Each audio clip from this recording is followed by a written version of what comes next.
Hi guys, welcome back to my YouTube channel. My name is Aditya and Campexedu 1VE23CA005 studying in Sri Venkateswara College of Engineering in the branch of Artificial Intelligence. Today I'm going to explain about the topic how to find the centroid of the given component in the subject Introduction to Civil Engineering. So what are we going to learn today? We are going to learn how to locate the centroid of the given component with respect to the origin. So we can see over here the origin is over here and we are going to find the centroid of the this given component with respect to the origin which is given over here. So let's directly start with the question over here. So to find the centroid of this component, first we need to learn some things. For example, the values taken up, the component given above the x-axis should always be negative and below the x-axis should be negative. Above the x-axis should be taken positive and below the x-axis should be taken negative. And in the same way, to the right of the y-axis should be taken as positive and left of the y-axis should be taken as negative. So to find the centroid of this component, first we have to divide this component into different parts which we could find the centroid of those components. So as you can see, this is not a component through which we can find the centroid easily, so we can divide this into different multiple components. For example, this is one rectangle, this is the second rectangle, this is the third rectangle, and we have a semicircle over here, but the semicircle is not complete. Inside the semicircle, the another semicircle is cut off through this part. So what we are going to do is we are going to take this semicircle normally, and we are going to take another semicircle but with the area as negative, so that we can remove this component and find the area of this given component. So we are going to take three rectangles and two semicircles, so in total 5 components, and find the value of this component, find the centroid of this component. So first we have the first component, which is the smaller rectangle, which is towards the left side of the y-axis and above the x-axis. So the area is length to breadth, which is 2 into 0.5, that is 1, and we have the y value which is above the x-axis. So to find out y, we need to take the distance of the centroid with respect to x. So the centroid of a rectangle is always length divided by 2, that is 0.2 by 2, that is 0.25, and the x is, as it is towards the left side, we are going to take it in the negative, but the distance between this component and the y-axis is 4 centimeters, so we are going to take 4 plus what is the centroid of this rectangle, that is b by not to b b by 2, that is 2 by 2, that is 4 plus 2 by 2 in negative, so that is minus 5. So the AY would be 1 into 0.25, that is 0.25, 1 into minus 5, that is minus 5.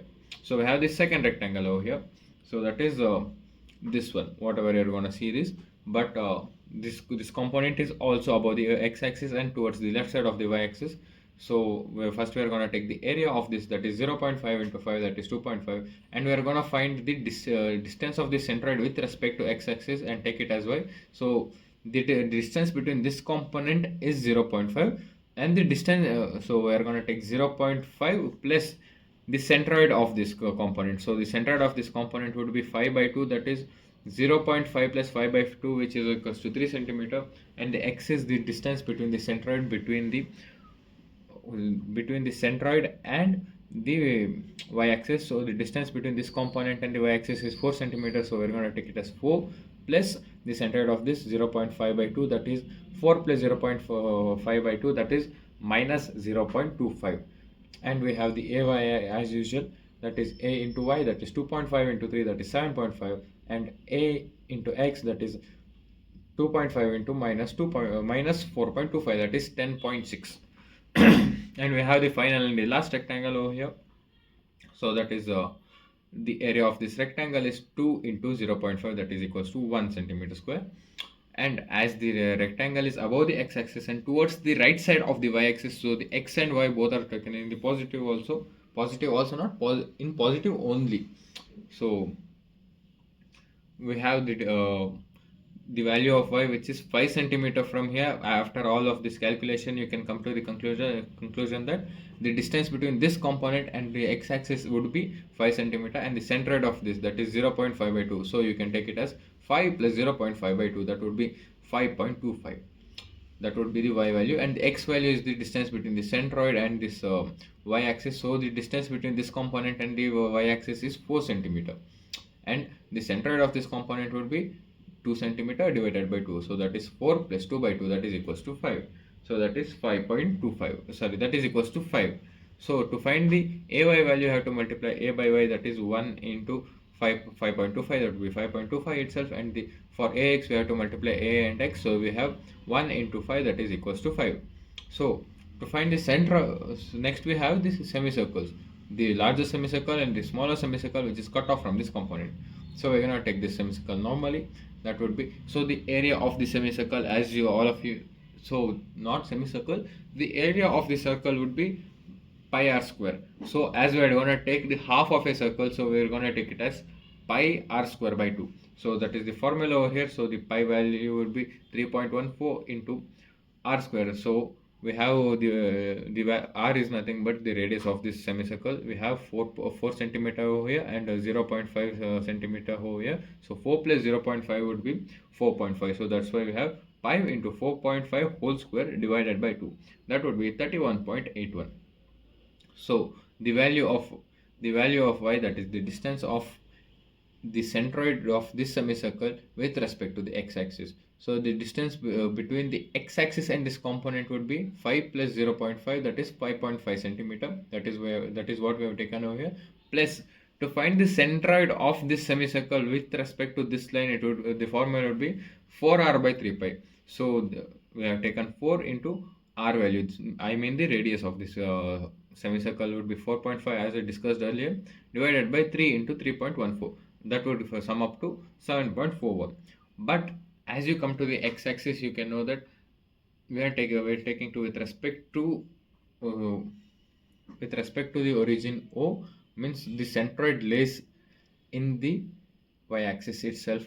So we are going to take it as 0, and the ax would also come to 0, but the ay would be the multiplication of area into y. So that would be 31.81 into 7.41, that would be 235.71.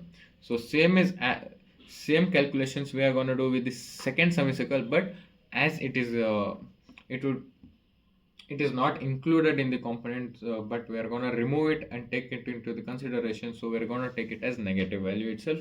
So it would be minus pi r square by 2.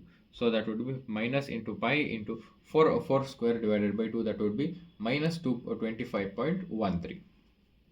That would be the area of this smaller semicircle, and the y component would be the same distance, 5.5 plus 4r by 3 pi, but the value of r would reduce over here, which would reduce from 4.5 to just 4. So that would all sum up to 7.2. Again, the x would also again be considered as 0, but the ay value would be minus 25.13 into 7.2, that would be minus 180.92, but the ax value would again be 0. So after summing up the area of all the components, we are going to get 11.18 centimeter. The summation of all the ay would be 67.77 centimeter. Summation of all ax would be minus 10.625. Then next we are going to come over here and find the centroid of this component, which was the main topic of today. So to find this value of x, means this with respect to origin, that would be summation of all the ax divided by summation of a, that would be minus 10.625 divided by 11.18, that would be minus 0.95 mm. That means that the x is in negative, and the value of y would be summation of all ay divided by summation of a, that is 67.77 divided by 11.18, that would be 6.06 mm, that would be minus 0.95, and 6.06 mm is the centroid of this component, which might also come inside the component, or which might also go outside the component, but the centroid is in the value of minus 0.95 mm, comma 6.06 mm. So thank you for watching the video. That's all what the topic is all about. So thank you for watching the video until the end. If you think my video is helpful, do like the video, and if you think your friend could also learn something from this kind of videos, please do share this video to your friends also. And if you think my content would be helpful, and you might need my content once again in the future, do subscribe to the channel. Thank you for watching.